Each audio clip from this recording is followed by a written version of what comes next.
Pronto, já comecei a gravar, tá, gente? Hoje a gente vai iniciar o conteúdo de incidências especiais. Como já havia falado ontem, essa disciplina aí é um complemento para a disciplina de incidências básicas, tá? A gente vai ver aí alguns posicionamentos um pouquinho diferentes, mais lá pro final, trabalhando com muita imagem. A gente vai ver que alguns das incidências básicas têm apenas uma pequena modificação, uma rotação, um pezinho, tá? Então essa disciplina não tem prática, é só o complemento da disciplina que vocês já viram com a professora Sara. Então a gente vai iniciar aqui falando um pouquinho, né, relembrando na verdade um pouquinho de algumas terminologias, já algumas coisas importantes para que vocês compreendam os posicionamentos, né? O que a gente vai ver daqui para frente. Pro Márcio tá tranquilaço, porque ele acabou de ver isso, não foi, Márcio? Isso mesmo, eu vou dar uma revisada, né? Tá fresquinho na cabeça dele do Felipe, que é essa questão da divisão do corpo humano, de posição anatômica, de algumas terminologias aí, né? Então, para vocês que estavam há um tempinho sem ver, a gente vai relembrar para poder reforçar, tá? Primeiro a gente vai relembrar aí a divisão do corpo humano, né? A gente vai dividir o corpo humano aí em cabeça, pescoço, tronco e membros, aonde a gente tem aí a divisão de esqueleto apendicular e esqueleto axial, tá? Depois, a gente vem para a posição anatômica. Todos precisam entender que a posição anatômica é de extrema importância para que a gente saiba fazer os posicionamentos. Por quê? A partir principalmente aí da questão dos nossos braços e das nossas mãos, a gente precisa para saber o que é antero posterior e o que é póstero anterior, tá? AP e PA. É a partir da posição anatômica que a gente vai poder diferenciar esses pequenos posicionamentos. Então, a posição certa para se estudar, para a gente ter aí como base na nossa cabeça, é a gente estar aí de pé, né, com o corpo ereto, os pés apontados para frente, olhando para o horizonte, com a palma da mão voltada para frente. Então, a região antero, né, anterior da nossa mão é a palma da mão. A região posterior, né, é em cima, tá? Então, isso daí é de extrema importância para quando a gente for ver os posicionamentos de mão, para quando a gente for ver os posicionamentos de antebraço, por exemplo. Aonde que é a região anterior do braço? Você vira a palma da mão para frente, que é na posição anatômica, e aí você percebe que essa parte, né, de dentro do braço aí é a região anterior, é a parte da frente. Então, se vier um posicionamento AP, significa, né, que o A, a região anterior, é aí na região interna do seu braço, e a região posterior é atrás aí no cotovelo. Vocês conseguiram entender a importância da posição anatômica? Ou não? Até hoje Aham, me encheu consegui. o saco. Até hoje enche o saco. Até hoje. Ana Paula tá tranquilo, Peguei né? cada lá com o Cláudio, né? Pois bem, então é por isso que a gente Aí na precisa nossa entender. aula acho que foi anatomia, a professora pegou bastante no pé da gente sobre isso aí, ó. É, porque é muito importante. Às vezes chega um posicionamento aí, né? Um raio-x de mão, por exemplo, e aí tem lá AP. Aí tu não sabe se coloca a palma da mão pra baixo, a palma pra mão pra cima, ou é PA, né? E a gente não vai saber. E a gente se baseia através da posição anatômica. Então, anterior é a palma da mão, posterior é em cima da nossa mão, tá? Aí a gente vem falando sobre planos anatômicos, né? Os planos anatômicos aí que são usados para dividir o corpo, para descrever a localização das estruturas ou a direção dos nossos movimentos. Então a gente tem o plano ventral ou plano anterior. Olha aí, ó, anterior é a parte da frente do nosso corpo. Então, por exemplo, o nosso nariz fica na região anterior da nossa cabeça, na parte da frente.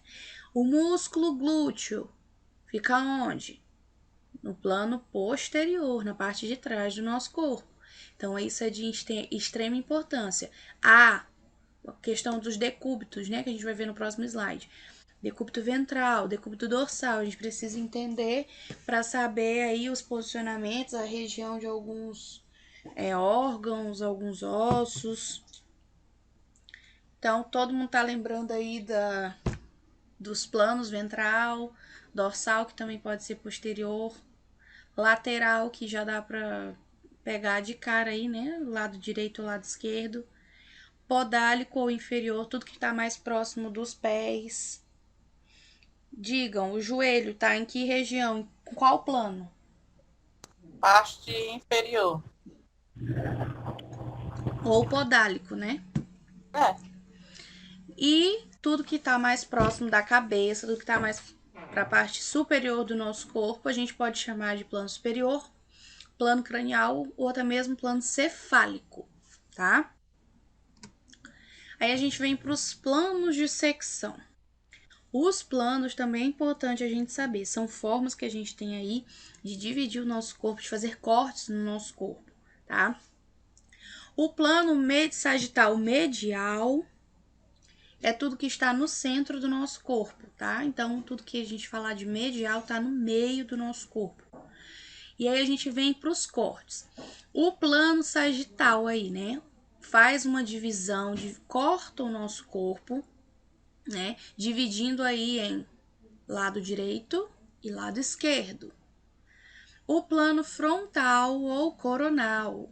Eu sempre dou a dica do nome coronal, da gente lembrar de coroa, diadema, né? Essas coisinhas que a gente coloca na cabeça.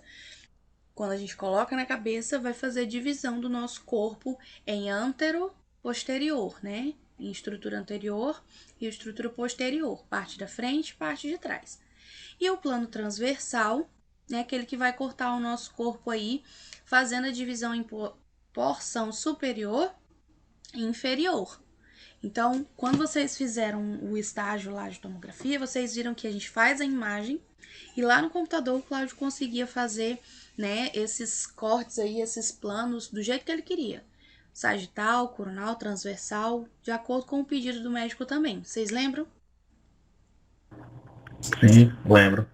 Bem de boa, então é por isso que a gente precisa entender aí. Tem lá o pedido da tomografia em plano sagital. Aí tu não sabe o que é sagital, coronal e transversal, aí complica, né? Então é importante a gente saber como que é esse corte aí, cada um deles. Aí a gente tem as terminologias, além de anterior, ventral ou frontal, que é a frente, o posterior dorsal, que é a parte de trás. A gente tem o inferior e caudal, que é abaixo, superior ou cranial e até cefálico, né, que é acima. A gente vem para outros aí, medial e interno, né, que aí medial está próximo do eixo sagital mediano, o meio aí do nosso corpo, né. Medial interno, lateral externo, proximal e distal. Proximal e distal. Era só com os meninos que eu tava vendo. A questão dos nossos ossinhos, dos dedos, as falanges. Como é que a gente vai dar o nome das falanges, Adriana? Dos dedos. Número 1, número 2, número 3. Vamos ver. Márcio, como é que é as falanges? Não, a questão lá do polegar tem duas falanges, proximal e distal. Distal. As demais são três, né? Isso, proximal, medial. Pra mim você tava perguntando o nome dos dedos, porque a gente perde 1 até o 5 agora. Não, tô falando dessa questão de proximal e distal. Tá. Porque o que está mais próximo da raiz do membro, a gente vai chamar de proximal. O que está mais afastado, a gente chama de distal. O que está no meio aí, a gente chama de medial, tá? Aí a gente Mas tá fresquinho. Tá mesmo. Aí a gente tem essas terminologias aí de homolateral, né? Que é do mesmo lado, ou contralateral, que vai ser do lado oposto. Eu dei até o exemplo para eles lá na 17 de entender isso daí com os rins. Nós temos 2 rins. E os nossos rins são o quê? Homolaterais ou contralaterais? Ana Paula tá aí? É o pupilo. Contralateral. Eu. Os nossos rins, eles são homolaterais ou contralaterais? Eu acho que é contralaterais. Exatamente, fica um do lado direito e outro do lado esquerdo, né? São 2 rins. Então, o que ficar em lados opostos a gente chama de contralateral e o que ficar do mesmo lado a gente chama de homolateral ou ipsilateral. Hoje é somente essa questão mais teórica, tá? Então, vamos lá. O início, na verdade, no final da aula tem alguns posicionamentos. Aí a gente tem aí o que é que inclui os procedimentos radiológicos, né? Primeiro, o posicionamento do corpo, né? A gente vai ver qual é o exame que é pedido e aí a gente vai posicioná-lo da maneira correta, conforme vocês aprenderam em incidências básicas. O que a gente faz? O que é de extrema importância? Alinhamento do raio central. O raio central é aquela luzinha que tem lá no aparelho, que ela tem que estar retinha com a mesa ou com o book. Vocês lembram da imagem? Lembram? Sim, não? Não sei se eu deixei a imagem, não. A linhazinha lá, né? A luz, ela vai te dar uma noção da onde que é o meio, onde vai ser o meio lá no filme radiográfico, vamos dizer assim, né? E aí, quando você vai fazer um exame de tórax, você não pode posicionar o paciente com essa linha aí do raio central passando em cima da escápula do paciente, por exemplo, porque vai cortar, né? O alinhamento tem que ser certinho. Onde que é a nossa linha aí medial? Ela passa aí, né, no meio, lá, vamos supor aqui, passando na nossa coluna, bem no centro do nosso corpo, ou no externo, olhando pela frente. Então, a gente faz o alinhamento do corpo do paciente, posicionando com a linha, né, do raio central do equipamento. Aí a gente vai selecionar as medidas de proteção radiológica, ou seja, a gente vai fazer um raio-x de mão, vai fazer um raio-x de joelho, a gente vai oferecer o protetor de tireoide, a gente vai oferecer o avental plumbífero, né? É o passo a passo que a gente vai fazer aí com o nosso paciente. Depois, a gente observa o biotipo do paciente e vai fazer a utilização, né, dos fatores de exposição. Eu vou calcular lá o KV e o MAS que a gente vai utilizar para aquele paciente. Como que eu vou saber isso? Vocês aprenderam, né, na disciplina aí de cálculos, que tem o cálculo certinho para a gente fazer, para poder descobrir isso.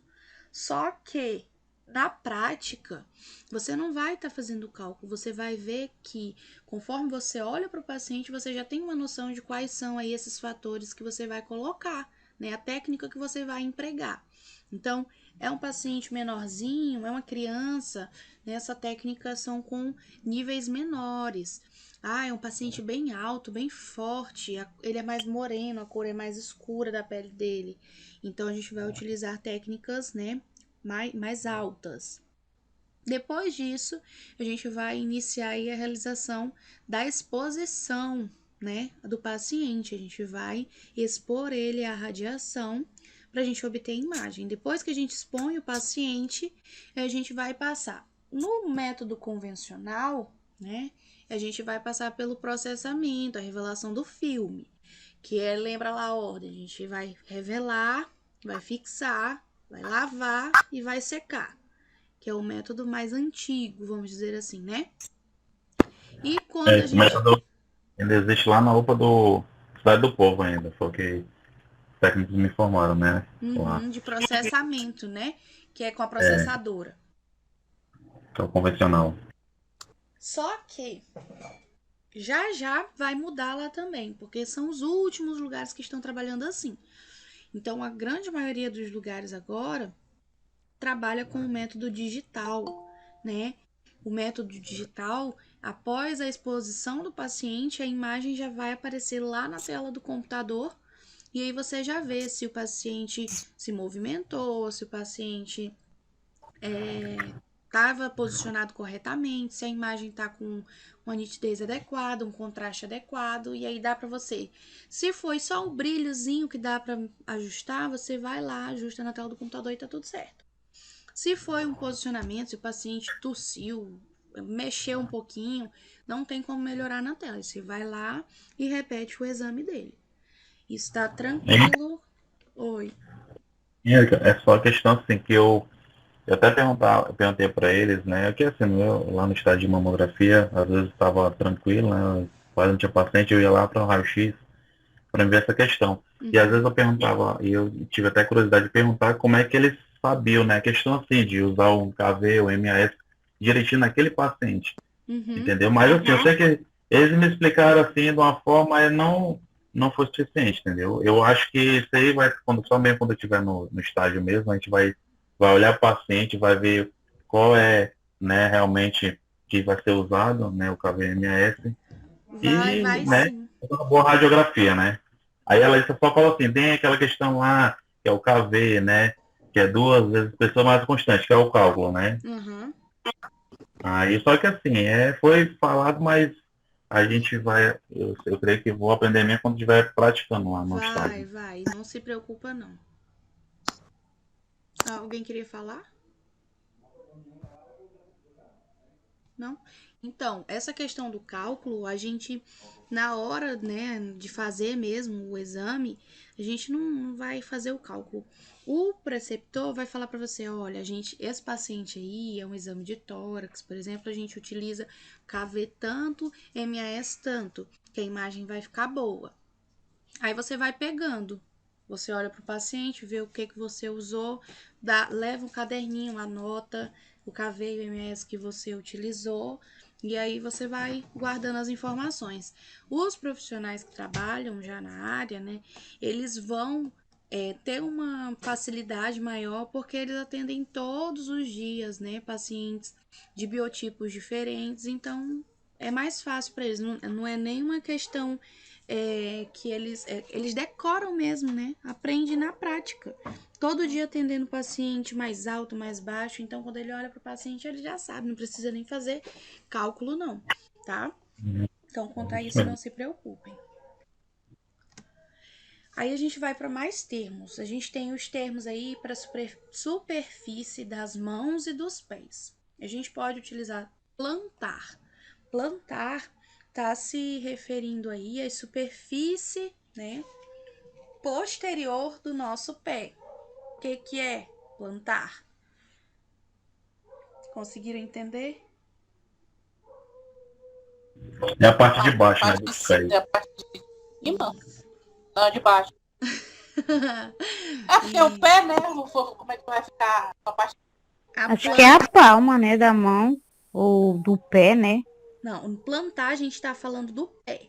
Então, quando fala plantar, é a parte que vai estar em contato com o solo. Quando você vai plantar uma mudinha, não é no solo que você coloca? Plantar, o que vai estar em contato com o solo, tá? Digamos digamos que é a A sola do pé. posterior. Isso.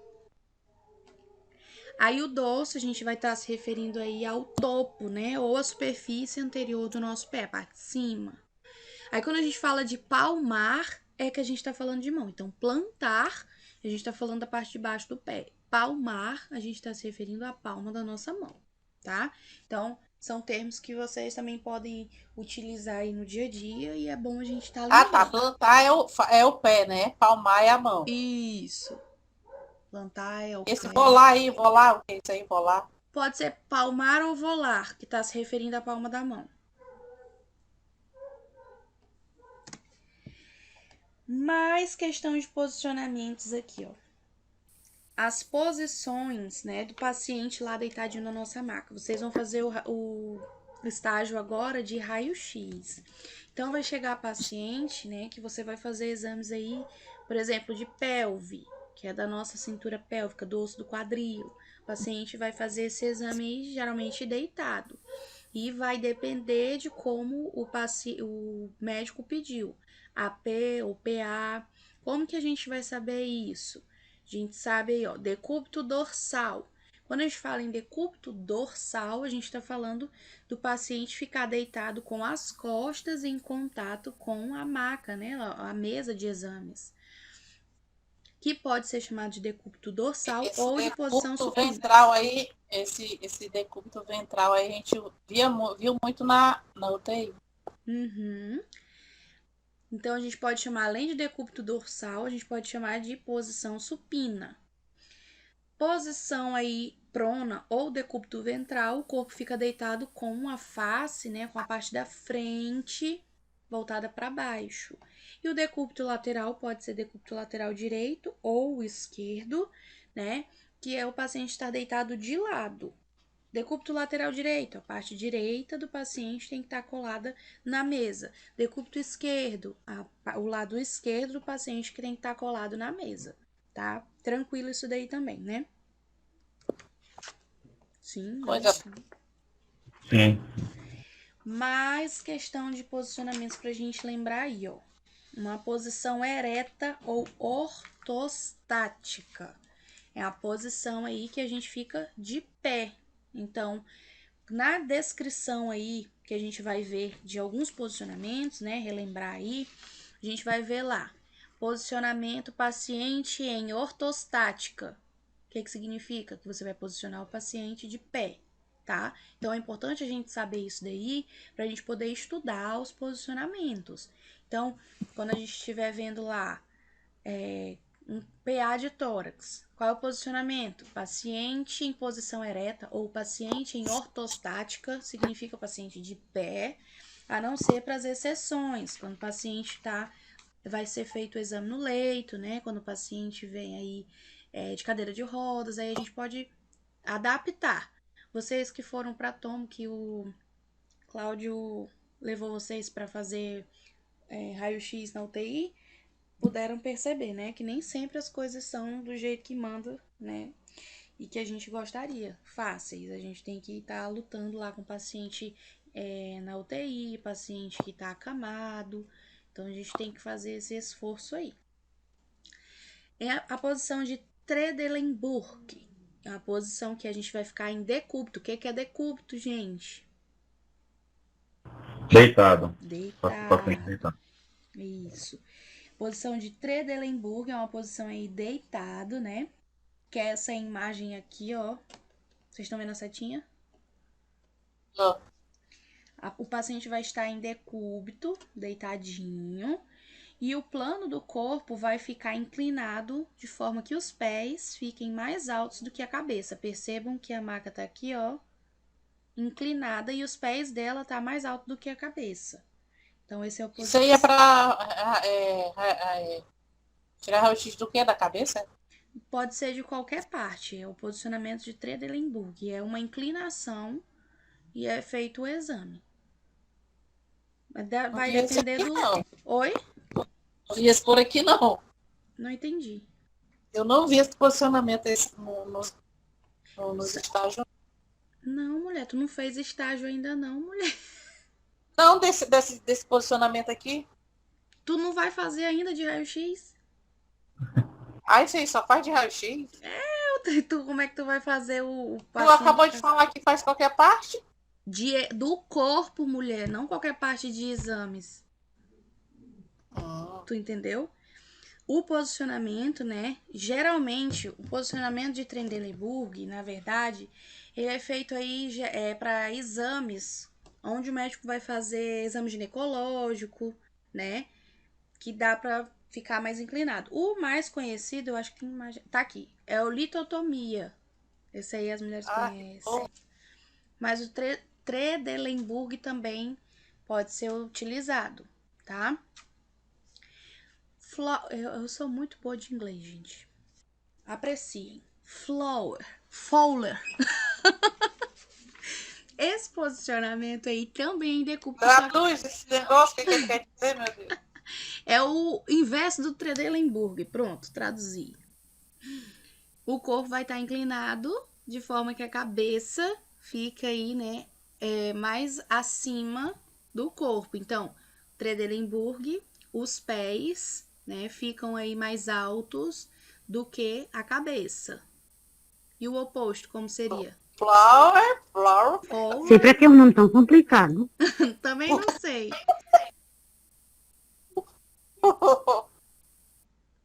E aí, Fazer descreva um posicionamento de Fowler.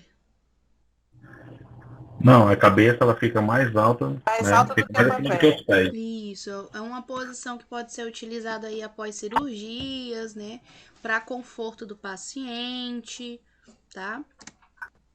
Litotomia é um posicionamento bem conhecido aí, que o paciente vai ficar em decúbito dorsal, ou seja, com a parte posterior do corpo em contato com a mesa de exames, né, a maca aí, e os joelhos ficam em cima desse aparelhozinho aí, ó, para que seja feito o exame, né, o ginecológico geralmente, tá? Esse é o Posição, posicionamento mais chato. né? Toda mulher já passou por isso aí, meu Deus. Aí a posição lateral, podendo ser em ortostática, que é em pé, ou em decúbito. Decúbito lateral é deitado de ladinho, ou em ortostática lateral em pé, tá? Então a gente pode fazer tanto do lado direito quanto do lado esquerdo. E o raio central, a linha, tem que passar no meio do corpo, ó. Passando aqui, ó. No meio do corpo, pra ficar retinho. A linha, se ficar aqui mais na pontinha, vocês estão vendo a seta, né? Sim, sim. Se a linha, né, do raio central passar aqui, daqui a gente tem uma noçãozinha da posição do paciente em relação ao filme, vai cortar a parte de trás do corpo da paciente. Então, a linha do raio central tem que passar no meio do corpo dela, tá? Posição oblíqua. É uma posição aí que a gente vai fazer uma angulação. Vocês viram posicionamento oblíquo em incidências básicas? Viu mesmo? Viram? Então, ó, vamos relembrando. Posição oblíqua é a posição que a gente faz uma pequena angulação, né, no corpo. Por exemplo, eu nem lembro o nome do posicionamento direitinho, de tanto que a gente chama pelo nome apelidado, eu não consigo lembrar. Peraí que depois eu vou falar para vocês. Exame aqui da nossa escápula. É o posicionamento igual que a moça tá fazendo aí na primeira imagem. A gente chama carinhosamente como o raio-x do Y, porque na imagem sai, né, um formato de Y. Eu nem coloquei a imagem aqui, não me lembrei de colocar a imagem para vocês verem esse posicionamento para raio-x da escápula, tá? E aí a gente utiliza a posição oblíqua. E aí a gente tem algumas variações, ó, oblíqua posterior esquerda, aonde a face posterior esquerda, né, do corpo fica mais próxima do filme. Oblíqua posterior direita, onde a parte posterior direita do corpo. Vocês estão entendendo, né? Que a gente viu o que era posterior, o que era anterior. O que é a parte posterior direita do corpo mais próxima do filme?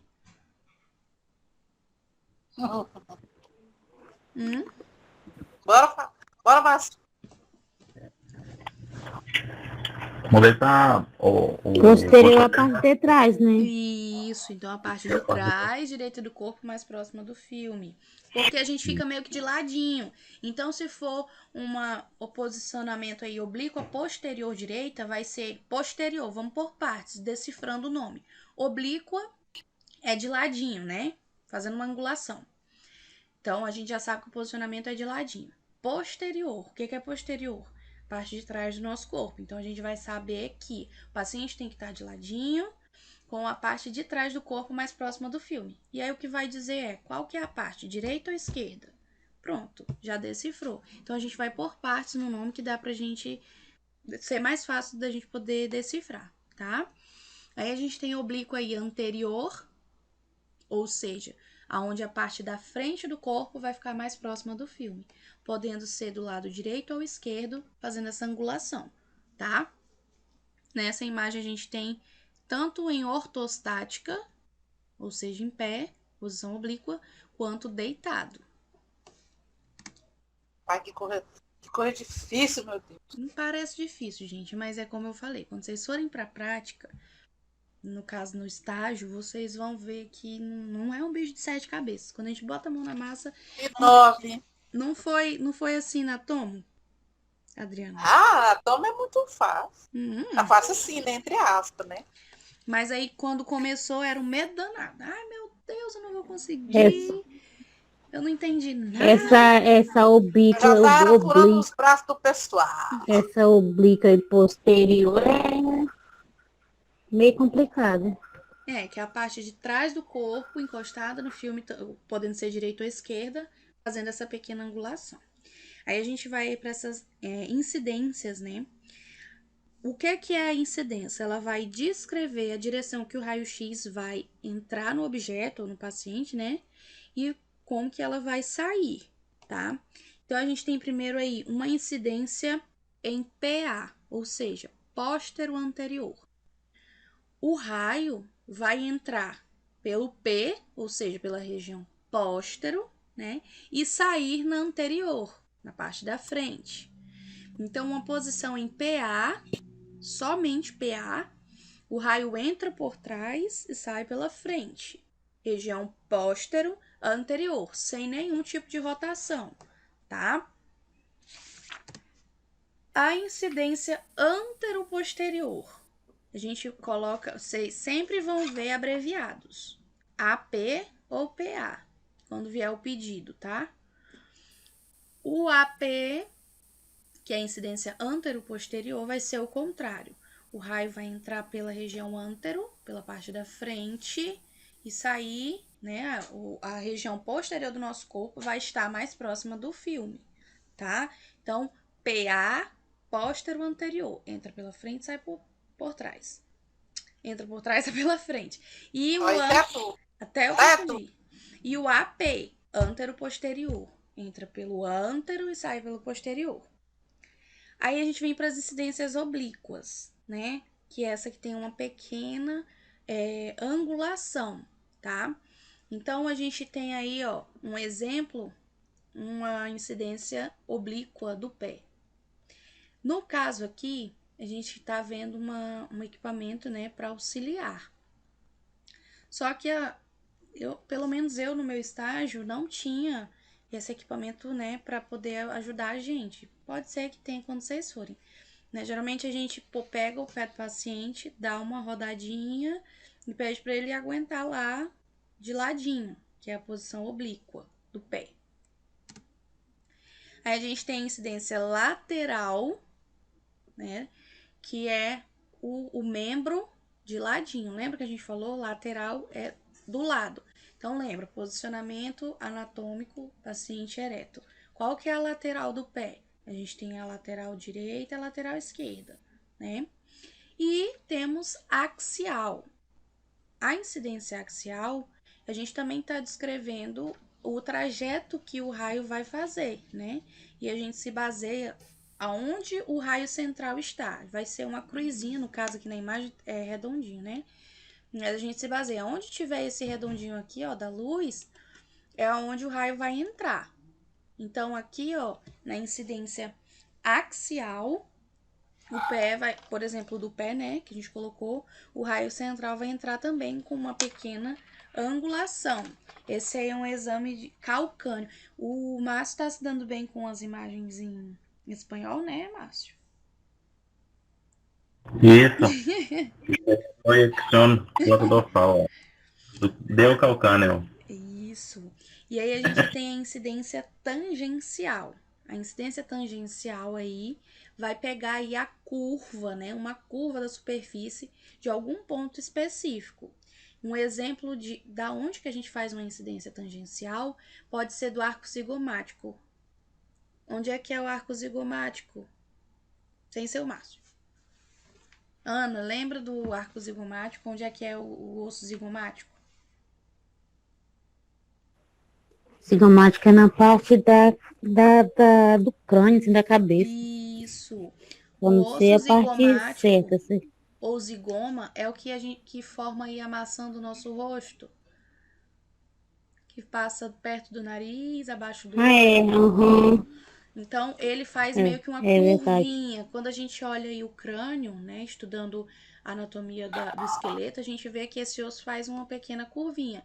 Então, para a gente ver aí o arco, né, desse osso, a gente pode utilizar a incidência tangencial, que é para ver aí justamente essa voltinha da superfície de algum ponto, né? E a gente tem também aí, ó, a da patela. O raio vai entrar por aqui, ó, passar em cima da curvinha da patela e vai cair lá no filme radiográfico. Mais termos de relação, né? Medial, lateral, proximal, distal, cefálico e caudal ou inferior. Isso aqui vocês sempre tem que estar de olho. Mas eu já falei, a gente vai passar adiante. Mais termos. O que seria flexão? Oi.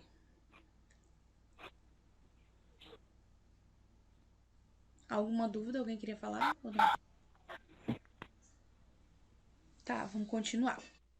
Flexão. A flexão, né? Quem gosta aí de exercícios vai se dar bem com essas terminologias. Flexão é a gente dobrar uma articulação, né? Fazer um ângulo diminuído,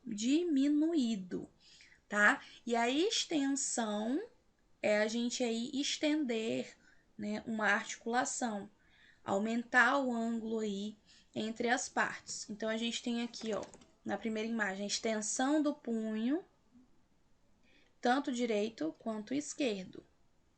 E aqui, a gente tem a flexão do punho, tanto esquerdo quanto direito. Também temos a hiperextensão e a hiperflexão. A hiperextensão é a extensão de alguma articulação, né? Então, a gente tem aqui na primeira imagem a hiperflexão e na segunda a hiperflexão. São as pequenas diferenças aí de alguns posicionamentos. De ladinho aqui, se ele não estivesse fazendo isso com o pescoço, qual posicionamento que seria? Ereto, né? O prostático. Isso. O que mais? O bípede. Lateral, né? Ele tá de ladinho. É também. Isso. Aí a gente tem também a flexão ulnar do punho. Ulnar vem o quê? De ulna, né? Então, a gente, na flexão ulnar, a gente diminui o ângulo da mão com a ulna. Como que a gente vai fazer isso? A mão sobre o filme. A ulna é qual osso? É o que fica mais próximo do dedinho ou do polegar? Do dedinho. Isso. Então, a gente vai girar a mão para o lado que fica a ulna. Flexão ulnar. Do mínimo, né? Isso, olha aqui, ó. A gente está fazendo para lateral. Polegar é o rádio, né? E o que está retinho com o nosso polegar, com o que a gente chama de dedão, é o rádio. Então, se a gente faz essa flexão para o lado do polegar, para o lado do rádio, a gente está fazendo a flexão radial do punho. Então, a gente tem que saber o nome dos ossos aí para poder lembrar disso. Flexão ulnar, a gente vai flexionar para o lado que está a ulna. Qual é? A gente vai girar a mão para o lado do nosso dedo pequenininho, o último dedinho. E se for a flexão radial, a gente vai fazer um giro, né? Uma flexão aí pro lado do nosso polegar. Temos também a questão de abdução e adução. O que é isso? Abdução. Esse é mais fácil. É mais fácil, né? Isso aqui. Nada é fácil. A abdução é o movimento de afastar o braço ou a perna em relação ao nosso corpo. Então, abdução, eu estou levantando o braço. Adução, movimento que a gente vai fazer em direção ao nosso corpo. Então, eu abaixando o braço para pertinho aqui do meu corpo, a gente está fazendo um movimento de adução. Supinação, né? Ou pronação. O que seria? Lembra que a gente viu mais atrás a questão, o que é supino? Então, ó, supinação. A gente vai fazer um movimento de rotação da mão para a posição anatômica. Na imagem aqui o braço está de ladinho, se a gente abre a mão, ó, a palma da mão fica voltada para cima, supinação. Se a gente gira o braço, aonde a palma da mão fica voltada para baixo, a gente está fazendo o posicionamento de pronação. Para lembrar disso daí, é só voltar no slide lá das terminologias, tá? É uma AP e uma PA, né? Entubado, do corpo entubado. Aí, ó, Princípios básicos da formação Eu não de sei para imagem. que a gente dificulta esse posicionamento, porque é quase tudo a mesma coisa, né? Só muda o nome. Exatamente. Também não sei, mas tá, vamos. Então vamos lá, ó. Princípios básicos da formação de imagem. Primeiro, né, a gente posiciona a região anatômica lá no porta-filme. A questão do porta-filme, gente, é para um método convencional, tá? Então a gente vai. Primeira coisa a fazer é saber qual é a região que a gente vai realizar o exame e fazer o posicionamento correto nessa região, tá? Outra coisa, o eixo longitudinal da região deve estar alinhado com o eixo longitudinal do filme. O que é que isso significa? Deixei a imagem aí do fêmur. Quando a gente vai fazer um raio-x aí do fêmur, quando a gente vai escolher o filme, precisa ser um filme, o maior que a gente tiver, né? Porque o fêmur é o maior osso do corpo, então a gente precisa de bastante espaço para caber. Quando a gente vai fazer o exame, precisa estar aqui as duas extremidades do fêmur cabendo no filme radiográfico. O certo é que ele fique assim, ó, retinho, percebe? Só que ele ficando reto, às vezes, né, uma pessoa for muito grande, vai cortar as extremidades aí do osso. E não pode, precisa aparecer as duas extremidades.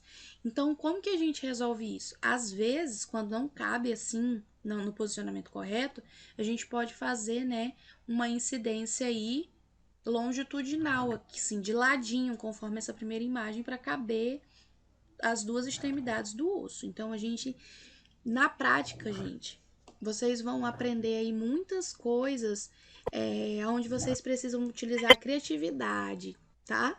Vocês vão ver muito isso. Érica, então no caso tem que aparecer bem as epífises, né? Isso, olha ele utilizando os termos que ele aprendeu. Como é que é, Márcio? Não entendi, não.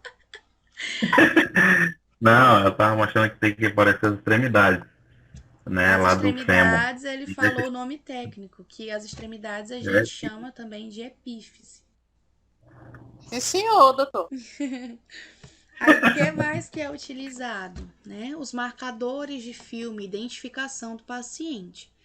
Nas imagens digitais, a gente vai ter esses nomezinhos, né, escritos lá, a gente coloca no computador.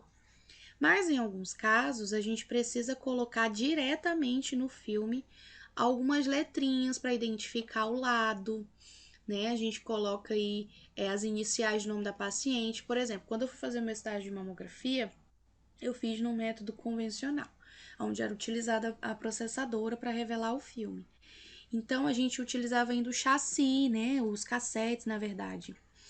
E aí a gente precisava colocar as letrinhas que são feitas aí de chumbo, porque precisam aparecer, né? E o chumbo aí evita a passagem da radiação.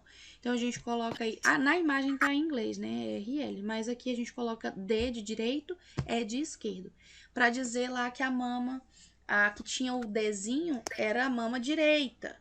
A que tinha o Ezinho era a mama esquerda. E aí a paciente, por exemplo, era a Maria, sei lá, das dores.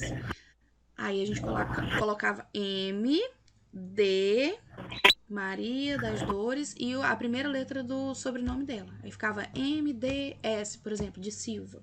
Então a gente dava um indício aí que era pra gente não se perder. Isso é importante, né? Identificação aí pra gente saber que aquele exame é daquele paciente, tá? Então, dependendo do local, se trabalhar com os cassetes ainda, né, com esse método mais convencional, a gente precisa desses marcadores mais antigos para trabalhar. Se não, a gente dá para fazer a identificação do paciente quando a gente cadastra ele no sistema. Então, quando vocês forem fazer o estágio, vocês vão aprender desde o cadastro do paciente lá na tela do computador, você coloca o nome completo do paciente, o ID, que é o número de identificação do paciente, faz o exame e já é automaticamente levado, colocado lá a identificação do paciente, para que a gente não veja o exame da Maria achando que é o exame da Francisca, tá? Existem esses tipos de marcadores aí mais antigos, onde além de a gente colocar o lado, né, o direito, o esquerdo, o nome do paciente, coloca o número de identificação do paciente, a data, que esses casos mais antigos que não tinham como identificar depois, teria que ser na hora né, que está fazendo a radiografia. E alguns também colocavam até as iniciais do técnico que estava realizando o exame, ou o tecnólogo, para saber qual que é o responsável pela realização do exame, tá? Isso não deixou de ser importante, continua sendo importante, só que o método mudou um pouquinho, tá? Antigamente era feito na hora do exame, né, da realização do exame, e agora a gente consegue fazer, nos casos dos locais que utilizam exames, aparelhos digitais, né, os exames são identificados lá no computador. Eu deixei Eles usam tipo uns paradrapos, eles vão isso, marcando. aham. Eu deixei essa imagem aqui para vocês verem, ó, a identificação. Não dá para ler o nomezinho, mas ainda bem. Um raio-x aqui, né? Na verdade, isso não é um raio-x, pode ser uma tomografia, uma ressonância magnética, que também utilizam a identificação dos pacientes. Então, quando tá tudo digital, ó, a gente coloca na tela do computador. Não precisa ser nada marcado lá no filme radiográfico. Isso era utilizado antigamente, né? Ou nos locais que ainda utilizam o método convencional. Agora, ó, a gente não vai conseguir ler, mas tem, ó, o ano dá para entender, ó, 2010, 27, eu acho que é junho que tem aqui. Tem a data, tem o nome do paciente aqui em cima, tem o nome da clínica, tem às vezes o horário também. Então, tudo para identificar e não confundir, né, o exame de um paciente com o outro. O que mais que a gente tem que fazer? Depois de receber o pedido do paciente, identificar lá o filme radiográfico, ou no caso do método mais digital aí, a gente jogar, né, cadastrar ele no sistema com todos os dados dele. A gente posiciona o paciente, identifica qual é a parte que é para ser exposta à radiação, e aí vem a questão do fator de exposição. O que é isso? A técnica que vai ser empregada naquele paciente, né? São 3 variáveis. A questão da quilovoltagem, que é o que a gente chama de kV, miliamperagem, que é o mA, e o S, que é os segundos, que é o tempo que o paciente vai ficar exposto à radiação. Só que o S a gente joga aí, trabalha junto com a miliamperagem. Então fica kV e MAS. O S vem do tempo de exposição. Então, a técnica vai variar, não é algo fixo, tá? Varia aí de acordo com a região anatômica a ser estudada, varia com o biotipo do paciente. Vocês já tiveram uma disciplina aí de cálculos, né? De fatores de exposição. A gente não vai voltar nisso daí. Mas, como eu falei, na prática, vocês não vão nem fazer cálculo, não. De acordo com o dia a dia, vocês já vão pegar aí qual é a técnica que vocês vão empregar de acordo com o tipo de paciente, tá? Tá tranquilo, né, gente? Tá. Aí, ó, Mais ou menos. mais ou menos. Não se preocupem, quando vocês forem para estágio, quando a gente voltar em agosto, vocês vão pegando melhor aí. E por último, para hoje, a gente vai falar dos fatores de qualidade da imagem, né? Quais são os fatores que vai trazer a qualidade para o nosso exame? São 4, tá? Densidade, contraste, detalhe e distorção. Tudo isso na questão no método aí digital, a gente vai poder ajustar um pouquinho aí, né? A densidade, o contraste, o detalhamento aí no próprio computador, beleza? A distorção pode ser feita, aí a gente vai detalhar cada um deles agora, mas a distorção é algo que a gente precisa refazer o exame. Densidade é o grau aí de enegrecimento. A densidade vai ser a parte mais escura da nossa radiografia, né? Depois dela ser revelada, processada. Então, o MAS é o responsável aí pela densidade.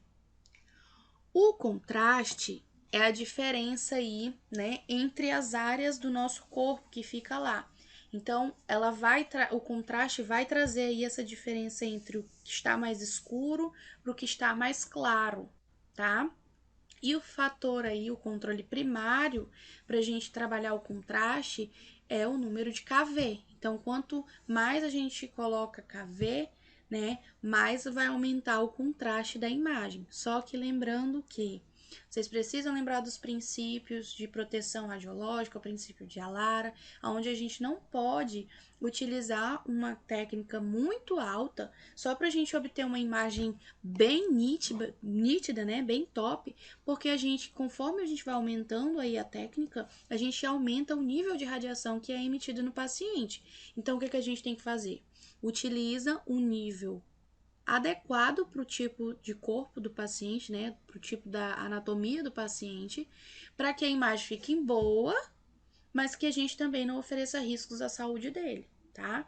E o contraste também vai ser aí o fator secundário para a densidade. Então, é por isso que a gente trabalha junto.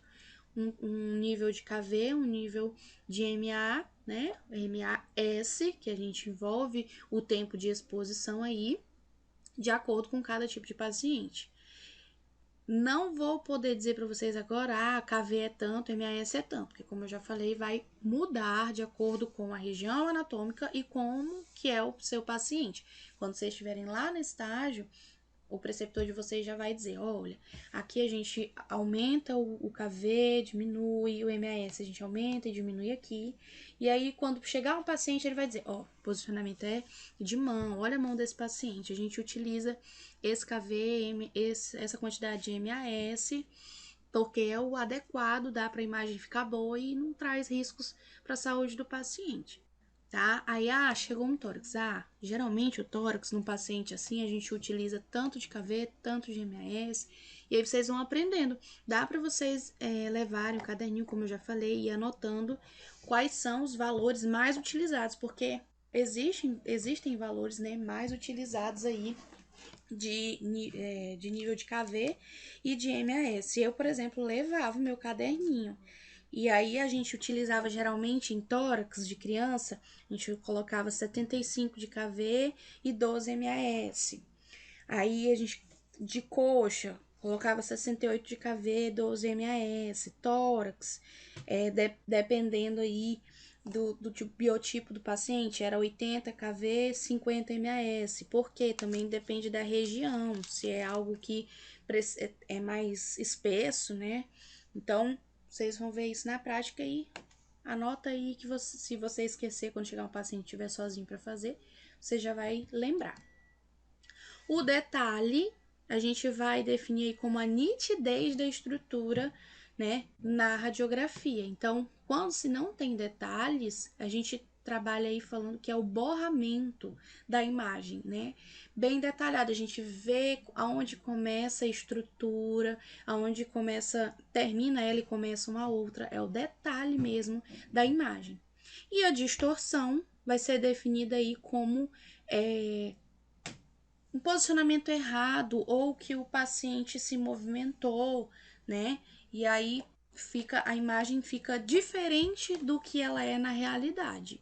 Então, esses são os 4 princípios aí, né? Os 4 fatores de qualidade da imagem que a gente precisa ter em mente. Densidade, que é o fator de enegrecimento, o contraste, que é trabalhando aí onde fica mais branquinho, né, com mais escurinho que é a densidade, o detalhe, que o nome já tá dando a ideia pra gente, né, onde começa a estrutura, onde termina, e a distorção, tá? Todo mundo entendeu? Deu sim pra entender. Oi? Deu sim pra entender. Aí Deu um pouquinho pra entender. Só tem nós 3 mesmo, né, de sala? Só. Né? Né? Os outros assistem gravado. Aí, ó, a gente tem outras terminologias aí que a gente pode encontrar aí, geralmente a gente encontra para poder estudar, mas na hora da prática a gente fala mesmo, a distância, foco, filme. Então, quando vocês verem aí DFOF, a gente tá falando D de distância, FO de foco, FI de filme. Então, é a distância da onde está saindo a radiação até o filme radiográfico. O DOF é a distância do objeto, ou seja, do paciente, para o filme. E o RC é de raio central, tá? Falando em radioproteção, que a gente tem que falar disso sempre, né? A gente tem que sempre manter na mente aí a questão de otimização da proteção radiológica, oferecer equipamentos de proteção para o paciente e sempre não aumentar o nível de KV e de MAS para ter uma imagem maravilhosa, porque a gente vai estar indo contra o princípio ALARA. Aqui, ó, tá até entre parênteses aqui, ó, que o princípio da Lara diz que a gente tem que utilizar traduzindo, né? A gente tem que utilizar uma técnica aí adequada para que a gente tenha uma boa imagem, uma boa qualidade da imagem, mas que não ultrapassem os limites aí para não colocar em risco o nosso paciente. Vocês vão aprender aí lá no estágio de vocês. Tudo bem?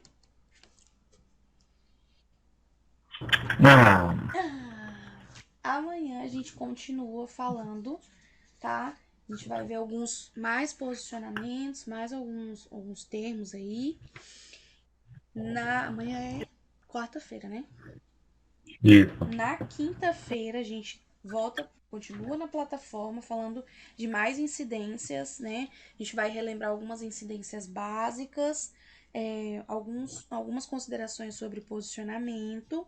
E aí na sexta-feira vocês vão fazer a primeira atividade de vocês. Aí na segunda-feira a gente volta para a plataforma. E aí na quinta. Eu não escutei. Que dia que a gente não vai estar na plataforma? Sexta-feira. Sexta-feira ninguém tem, né? Sexta-feira vai ser a primeira atividade. Ah, tá. Aí semana que vem a gente entra segunda, terça, quarta. Quando for na quinta-feira, eu vou passar.